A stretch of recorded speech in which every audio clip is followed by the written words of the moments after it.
Hello guys. एक fund था जिसमें एंथ्रोपिक, ओपन एआई, स्पेसएक्स सब एक जगह थे रिटेल इन्वेस्टर्स के लिए। और जब ये पब्लिक हुआ तो जो हुआ वो मार्केट ने पहले कभी नहीं देखा था।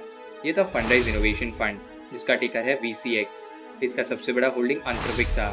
फंड का करीब 21% सिर्फ एंथ्रोपिक में था। उसके साथ ओपन एआई, डेटाब्रिक्स और स्पेसएक्स बेसिकली एक basket of the most exciting private AI companies आम इन्वेस्टर्स के लिए। मार्च 19 2026 को ये न्यूयॉर्क स्टॉक एक्सचेंज पर लिस्ट हुआ। अब यहाँ से स्टोरी इंटरेस्टिंग होती है।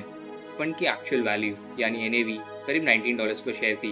लिस्टिंग के पहले दिन ये $42 पे ओपन हुआ, ब्रीफली $125 तक गया और $76 पे बंद हुआ। पहले ही दिन लिस्टिंग प्राइस से 4 गुना और फिर ये और ऊपर गया। पिक पे ये $575 तक पहुंच गया, अपनी एक्चुअल वैल्यू से 31 टाइम्स ऊपर। मतलब फंड के अंडर जो एसेट्स थे उनकी वैल्यू $19 थी और लोग उसके लिए $575 दे रहे थे। हर एक रुपए की चीज़ के लिए 31 रुपीज़ पे कर रहे थे। पीटर लिंच का वो कोट याद आता है, गलत प्राइस पे खरीदना। यही हो रहा था। और फिर आया क्रैश। एक दिन में 31% गिरा, अगले दिन 34%, 2 दिन में $575 से $173 तक। क्यों? 3 रीजंस। पहला, ये फंड अपनी एक्चुअल वैल्यू से 1900% प्रीमियम पे ट्रेड कर रहा था। फंडामेंटल्स नहीं, सिर्फ हाइप थी।